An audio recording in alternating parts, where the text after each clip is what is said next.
भगवद्गीतेतील 2ऱ्या अध्यायातल्या 62व्या श्लोकात आसक्ती म्हणजेच अटॅचमेंट म्हणजे नक्की काय, त्याबद्दल नक्की काय म्हटलंय हे आपण आज जाणून घेणार आहोत. ध्यायतो विषयान पुंसः संगस्तेषु पजायते, संगात संजायते कामः, कामात क्रोधोभिजायते. आपल्या मनात सतत इच्छा निर्माण होत असतात. निर्माण होणाऱ्या इच्छांना आपण रोखूही शकत नाही. आपल्याही नकळत मग आपलं मन त्याच बाबत चिंतन करत असतं. तेच विचार आपल्या डोक्यात सुरू असतात. आणि अशा वेळेस एक वेळ अशी येते की आपण फार अटॅच होऊन जातो त्या इच्छांशी म्हणा किंवा त्या विचारांशी म्हणा. मनात निर्माण होणाऱ्या ह्या ज्या कामना असतात त्या जेव्हा पूर्ण होत नाहीये असं आपल्याला वाटू लागतं, तेव्हा मग त्यातूनच क्रोध उत्पन्न होऊ लागतो. आपण जितका एखाद्या गोष्टीचा विचार करतो तितकं जास्त आपण त्यात अडकत जातो.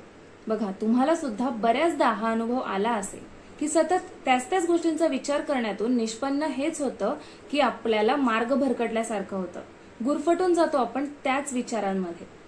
आणि यालाच आसक्ती म्हणतात, अटॅचमेंट, जी की सगळ्यात त्रासदायक आहे. आसक्ती वाढली, अटॅचमेंट वाढली की इच्छा कामना ह्या सुद्धा वाढतात. आणि जेव्हा आपल्याला लक्षात येतं की त्या पूर्ण होत नाहीये तेव्हा क्रोध निर्माण होतो आणि मग आपण रागराग करायला लागतो, चिडचिड करायला लागतो. आणि ह्या सगळ्या प्रोसेसमध्ये आपण स्वतःचं खूप जास्त नुकसान करून घेत असतो, जे की आपल्या फार उशिरा लक्षात येतं. आणि म्हणूनच आपल्याला एक कायम लक्षात ठेवायचंय, जे आपल्याला हवंय, ज्याची आपण इच्छा करतोय ते आपल्याला प्रत्येक वेळी मिळेलच असं नाही, पण त्याही पेक्षा भन्नाट काहीतरी आपली वाट बघतंय. या गोष्टीवर जर आपला विश्वास असेल तर ज्या गोष्टीसाठी आपण पात्र आहोत, जे आपण डिझर्व करतो, ते अखेरीस आपल्यापर्यंत येऊन पोहोचतंच. जय श्री कृष्ण.